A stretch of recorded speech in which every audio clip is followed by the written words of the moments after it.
사랑하는 성도 여러분, 안녕하세요. 오늘 에스더서 마지막 시간으로 에스더 백성, 이스라엘 유다 백성들이 페르시아에서 살아남는 이야기, 그리고 그것과 연결되어 있는 하나의 이제 새로 생긴 명절, 불임절에 대한 이야기를 하나 살펴보고 마치도록 하겠습니다. 에스더서 9장에 나오는 이야기고요. 9장 한 장 전체와 10장은 3절까지밖에 없으니까 다 읽고 우리 오늘 에스더를 통해서 받은 은혜와 모든 것을 정리하도록 하겠습니다. 하나님 말씀을 한번 읽겠어요. 에스더서 9장 1절 이하입니다. 아달월 곧 12째 달 13일은 왕의 어명을 시행하게 된 날이라. 유다인의 대적들이 그들을 제거하기를 바랐더니 유다인이 도리어 자기들을 미워하는 자들을 제거하게 된 그날에 유다인들이 아하수에로 왕의 각 지방 각 읍에 모여 자기들을 해하고자 한 자를 죽이려 하니 모든 민족이 그들을 두려워하여 능히 막을 자가 없고 각 지방 모든 지방관과 대신들과 총독들과 왕의 사물을 돌보는 자들이 모르드게를 두려워하므로 다 유다인을 도우니 모르드게가 왕궁에서 존귀하여 점점 창대하매 이 사람 모르드게의 명성이 각 지방에 퍼지더라. 유다인이 칼로 그 모든 대적들을 쳐 도륙하고 진멸하고 자기를 미워하는 자에게 마음대로 행하고 유다인이 또 도성 수산에서 500명을 죽이고 진멸하고 또 바산다다와 달본과 아스바다와 보라다와 아달리아와 아리야다다와 바마스다와 아리세와 아리데와 외사다와 곧 함무다다의 손자요 유다인의 대적 함만의 12 아들을 죽였으나 그들의 재산에는 손을 대지 아니하였더라. 그날의 도성 수산에서 도륙한 자의 수요를 왕께 아뢰니 왕이 왕후 에스더에게 이르되 유다인의 도성 수산에서 이미 500명을 죽이고 멸하고 또 하만의 12 아들을 죽였으니 왕의 다른 지방에서는 어떠하였겠느냐. 이제 그대의 소청이 무엇이냐. 곧 허락하겠노라. 그대의 요구가 무엇이더냐. 또한 시행하겠노라 하니 에스더가 이르되 왕이 만일 좋게 여기시면 수산에 사는 유다인들이 내일도 오늘 조소대로 행하게 하시고 하만의 10 아들의 시체를 나무에 매달게 하소서 하니 이 왕이 그대로 행하기를 허락하고 조소를 수산에 내리니 하만의 10 아들의 시체가 매달리니라. 아달월 14일에 또 수산에 있는 유다인이 모여 또 300명을 수산에서 도륙하되 그들의 재산에는 손을 대지 아니하였고 왕의 각 지방에 있는 다른 유다인들이 모여 스스로 생명을 보호하여 대적들에게서 벗어나며 자기들을 미워하는 자 7만 5천 명을 도륙하되 그들의 재산에는 손을 대지 아니하였더라. 아달월 13일에 그 일을 행하였고 14일에 쉬며 그날에 잔치를 베풀어 즐겼고 수산에 사는 유다인들은 13일과 14일에 모였고 15일에 쉬며 이날에 잔치를 베풀어 즐긴지라. 그러므로 시골의 유다인 곧 성이 없는 고을고을에 사는 자들이 아달월 14일을 명절로 삼아 잔치를 베풀고 즐기며 서로 예물을 주더라. 모두가 이 일을 기록하고 아하수에로 왕의 각 지방에 있는 모든 유다인들에게 원근을 막론하고 글을 보내 이르기를 한 규례를 세워 해마다 아달월 14일과 15일을 지키라. 이 날에 유대인들이 대적에게서 벗어나서 평안함을 얻어 슬픔이 변하여 기쁨이 되고 애통이 변하여 길한 날이 되었으니 이 두 날을 지켜 잔치를 베풀고 즐기며 서로 예물을 주며 가난한 자를 구제하라 하며 유다인들이 자기들이 이미 시작한 대로 또한 모르드게가 보낸 글대로 계속하여 행하였으니 곧 아각 사람 함무다다의 아들 모든 유다인의 대적 하만이 유다인을 진멸하기를 꾀하고 부르 곧 제비를 뽑아 그들을 죽이고 멸하려 하였으나 에스더가 왕 앞에 나아감으로 말미암아 왕의 조소를 내려 하만이 유다인을 해하려 하던 악한 꾀를 그 머리에 돌려보내어 하만과 그의 여러 아들들을 나무에 달게 하였으므로 무리가 부르의 이름을 따라 이 두 날을 부림이라 하고, 유다인들이 이 글의 모든 말과 이 일에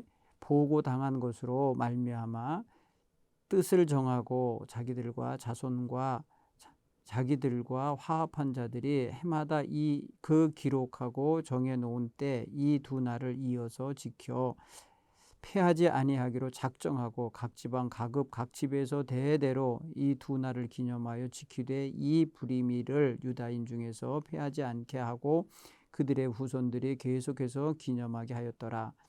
아비하일의 딸 왕후 에스더와 유다인 모르드게가 전권으로 글을 쓰고 부림에 대한 이 둘째 편지를 굳게 지키게 하되 화평하고 진실한 말로 편지를 써서 아하수로 나라 127지방에 있는 유다 모든 사람에게 보내어 정한 기간에 이 부리미를 지키게 하였으니, 이는 유다인 모르드게와 왕후 에스더가 명령한 바와 유다인이 금식하며 부르짖은 것으로 말미암아 자기와 자기 자손을 위하여 정한 바가 있음이더라.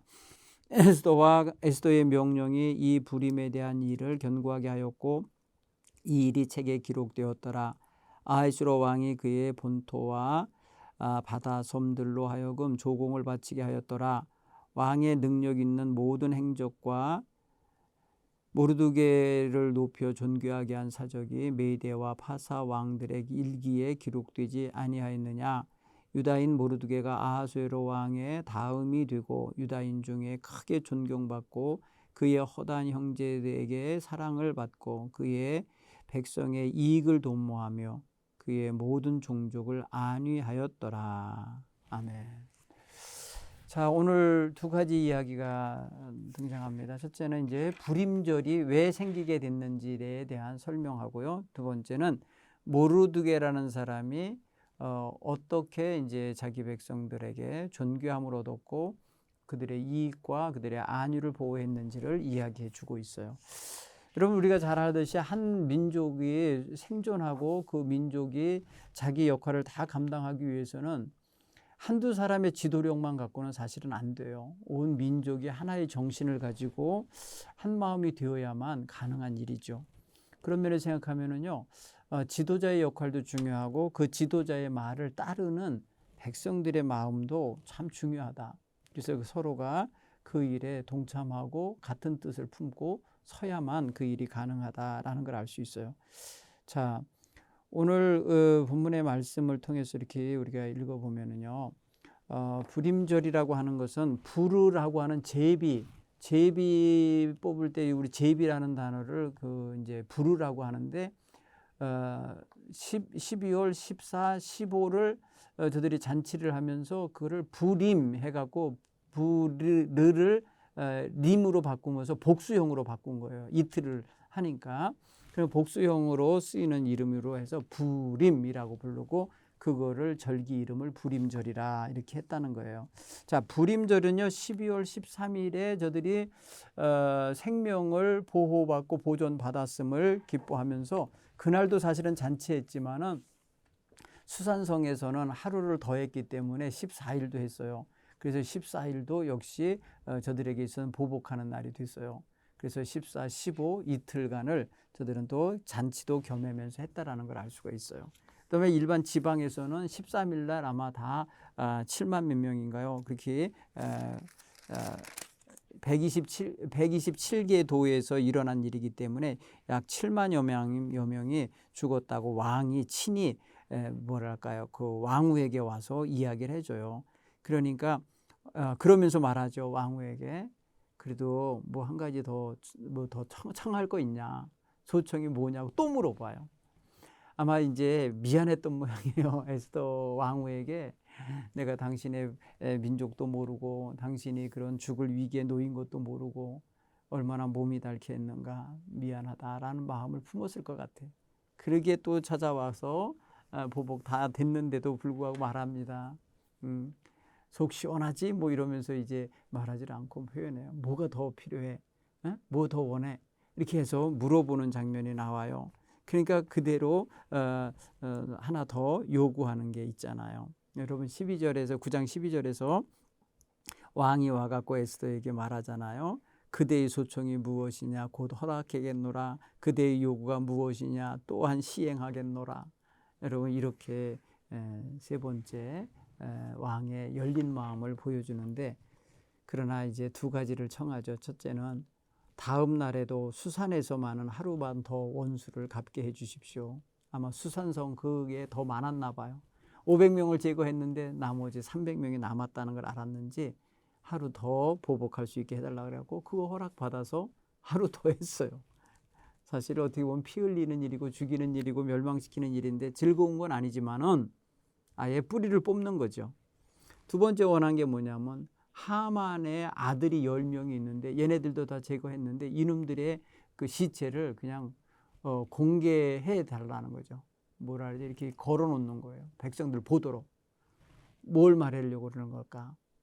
유다인을 건드렸다가 너희들 이렇게 된다 라는 걸 보여주는 것도 됐고, 악하게 백성들을 늑탈하며 힘없는 백성을 짓밟으려는 자들은 이렇게 된다.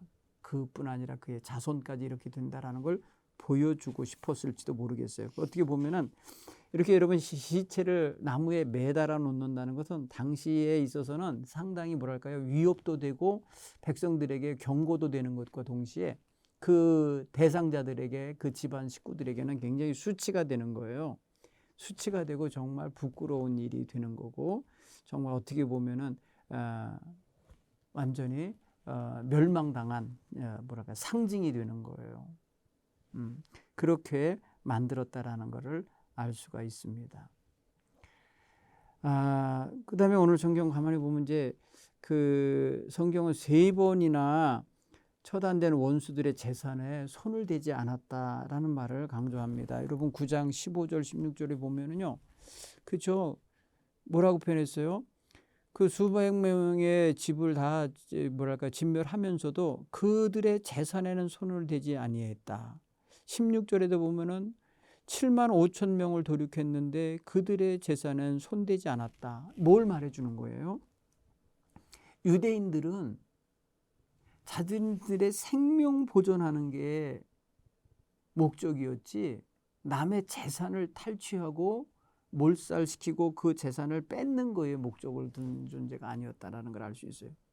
그게 뭐냐면 그들의 그동안의 어떤 그 울부짖음, 금식함, 부르짖음은 생명 보존을 위한 거지 재산 탈취하고자 하는 게 아니었다라는 것을 보여주는 거죠. 어떻게 보면요, 생존을 위한 투쟁과 어떤 그 물질적인 욕망이 같이 갈 것 같잖아요. 근데 유대인들은 그러지 않았다는 거예요. 이거 분명히 구별했어요. 우리는 생명 구원해 준 거, 생명 구원하는 거에 초점이 있지 남의 재산 뺏는데 목적이 있지 않았다. 그걸 봐요.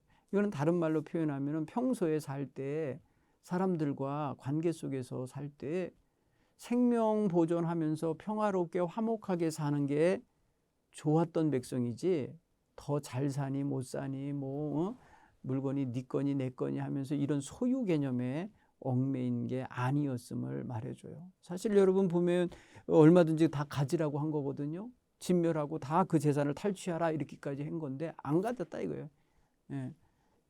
그런 거 필요 없다 이거예요. 걔네들이 가졌던 거. 이런 식의 어떤 당당함을 갖고 있다는 걸 알 수 있어요. 그렇죠? 그리고 이들이 지키는 이 12월 13일 날 보복하고 14, 15일 날 가졌던 이 잔치, 이 절기, 부림이라는 것은 다른 것이 아니라 다름이 아니라 저들이 하나님의 은총 안에서 저들이 구원받은 것, 소위 말해서 하만의 음모를 뒤집으신 하나님의 놀라운 역사와 그 은총을 기념하는 그런 절기라는 걸 알 수 있어요. 위기에서 구원받은 절기. 여러분 유대인의 절기들을 보면요, 6월절은 뭐예요? 애굽에서 저들이 구원받은 날에 기념하는 식사잖아요. 그러니까 해방절기의 아주 식사예요. 멋진 식사. 그죠? 무교절은 뭐예요? 저들은 광야로 나왔잖아요. 그 다음에 6월절 지내고 나서 바로 광야로 나와서 광야 40년 동안 정말 저들이 어렵게 살았던 그 고난의 기간, 그 고난에 쓴 떡, 쓴 나물과 그 딱딱한 누룩 들어가지 않은 딱딱한 떡을 먹으면서 그날을 회상하는 그 광야 생활의 이야기가 담겨 있어요. 그렇죠? 그 다음에 맥추절 같은 경우는요, 가나안 땅에 들어와서 저들이 농사 지어서 첫 번째 곡식을 거둘 때에 이건 역사의 대전환이거든요. 유목민이 농경민이 된 대전환을 보여주는 거거든요. 그러니까 자신들의 역사의 대전환이 이루어진 지점을 이렇게 절기로서 가졌다는 걸 알 수 있어요. 그렇죠? 자, 그럼 불임절도 역시 마찬가지로 자신들이 죽음의 위기에서 생명을 보존하게 하신 하나님의 은총을 깨닫고 그것을 매년 지키기로 저들이 함께 합의하고 결단하고 잔치를 베풀었다라는 거죠. 이거를 하도록 에스더도 원했고 모르드게도 원했고 백성들 모두에게도 합의를 구해서 지키는 거예요. 그래서 대대로 이 날을 잊지 말고 기념하자 이렇게 해서 기념 절기가 생긴 겁니다. 그러면 모르드게가 이걸 위해서 편지를 보낸 거잖아, 백성들에게. 하나님 하만의 음모를 뒤엎으시고 은총을 베푸셔서 자기들을 구해준 그 은혜를 매년 이 12월 14, 15 저들이 잔치하면서 지키자. 비록 그날에 대한 그 어떤 제비 뽑기는 하만이 한 거지만은 하나님께서 그 날을 저들이 죽임당하는 날이 아니라 해방되는 날로, 구원받는 날로, 기쁨과 은총을 회복시켜주는 날로 삼으셨기 때문에 그날을 그렇게 기뻐하면서 즐거워했다는 거예요. 그날 서로 말이에요, 기쁨과 축복의 상징으로 선물을 주고받았다는 거예요. 선물.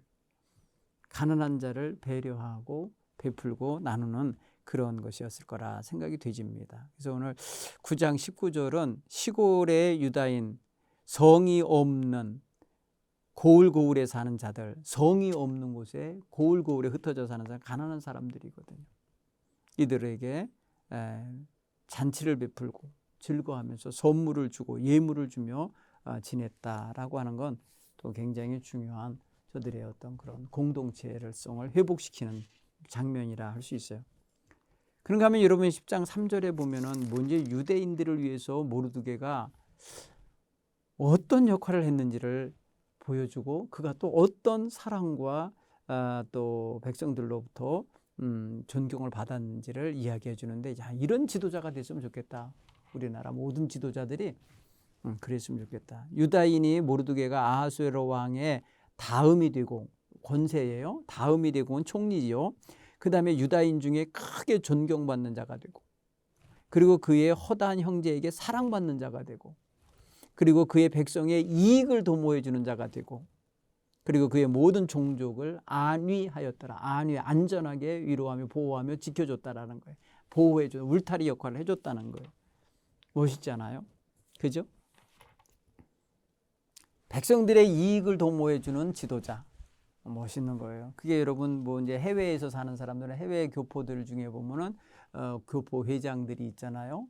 상공회에서 또 회의장도 있고 거기 무슨 정치적인 그런 또 역할을 하면서 채널 역할을 해주는 그런 대표들이 있는데, 이들이 해야 될 일은 자기 백성, 우리 해외 동포들을 이익을 도모해 주는 일을 해야 되거든요.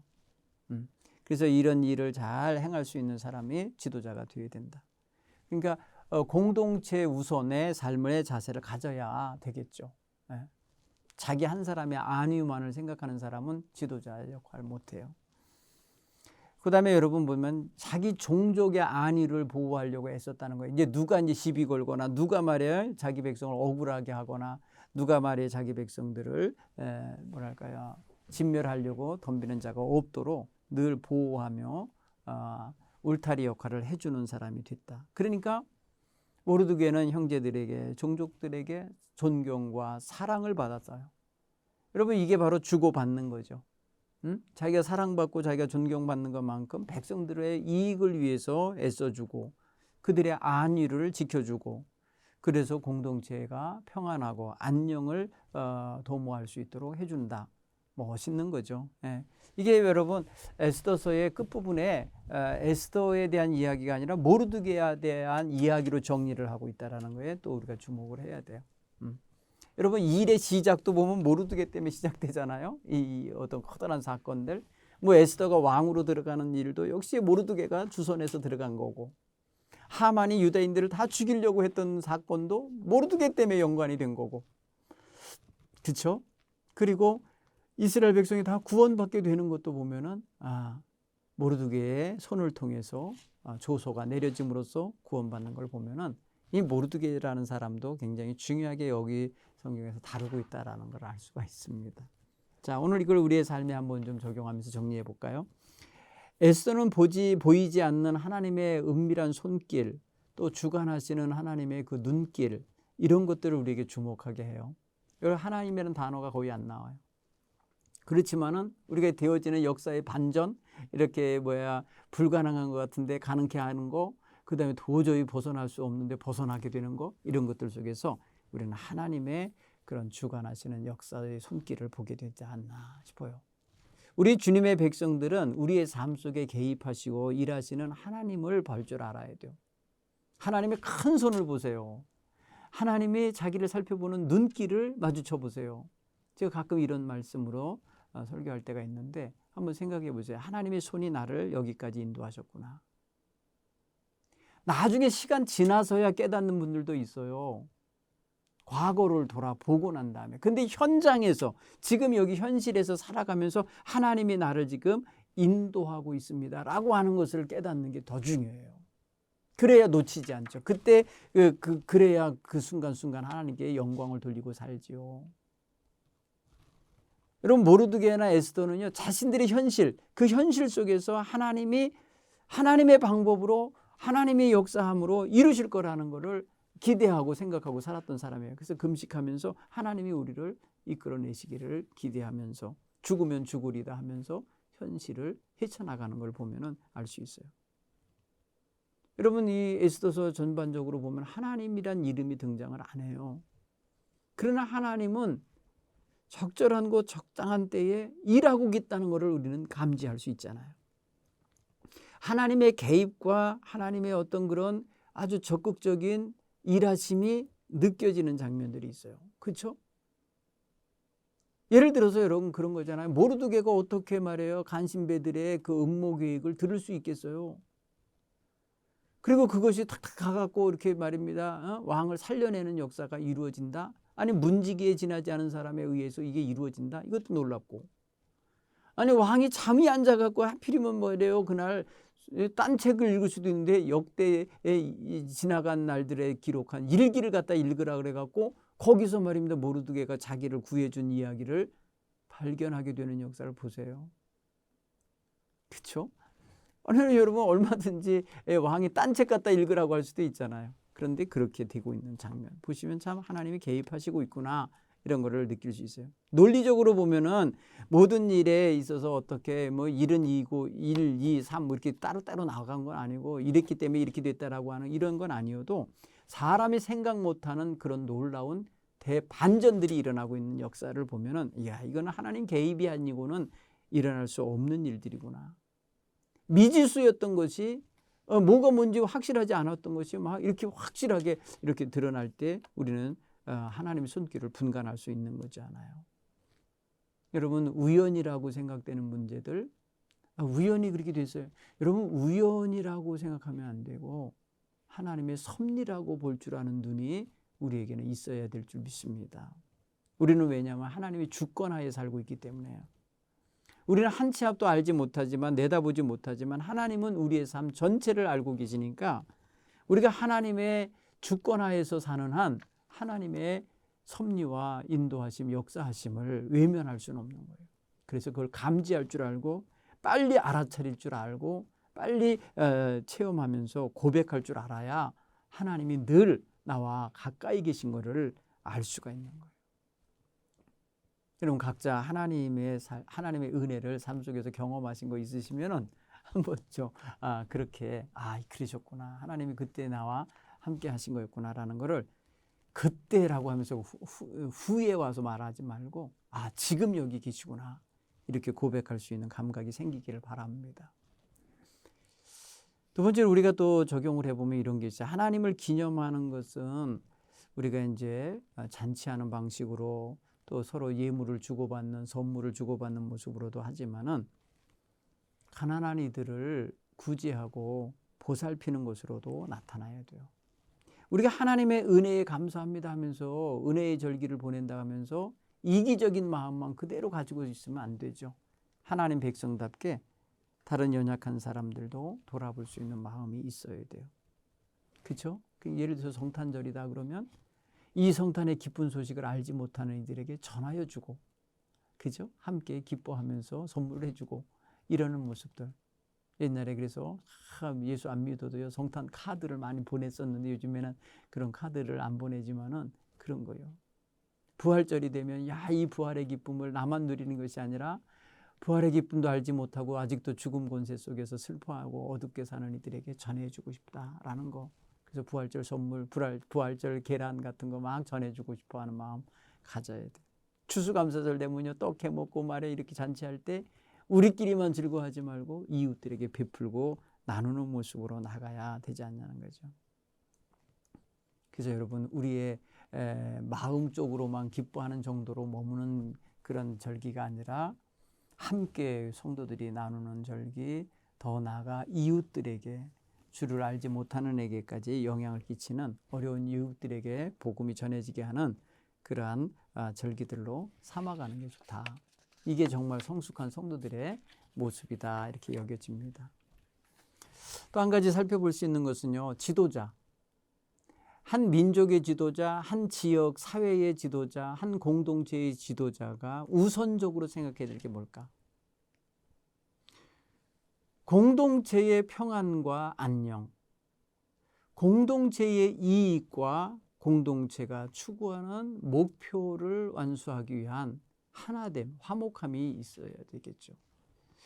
여러분 이렇게 해야 존경을 받고 이렇게 해야 뭐랄까요? 사랑을 받는 이런 지도자 되지 않을까요? 그래서 우리의 지도자들이 그랬으면 좋겠다.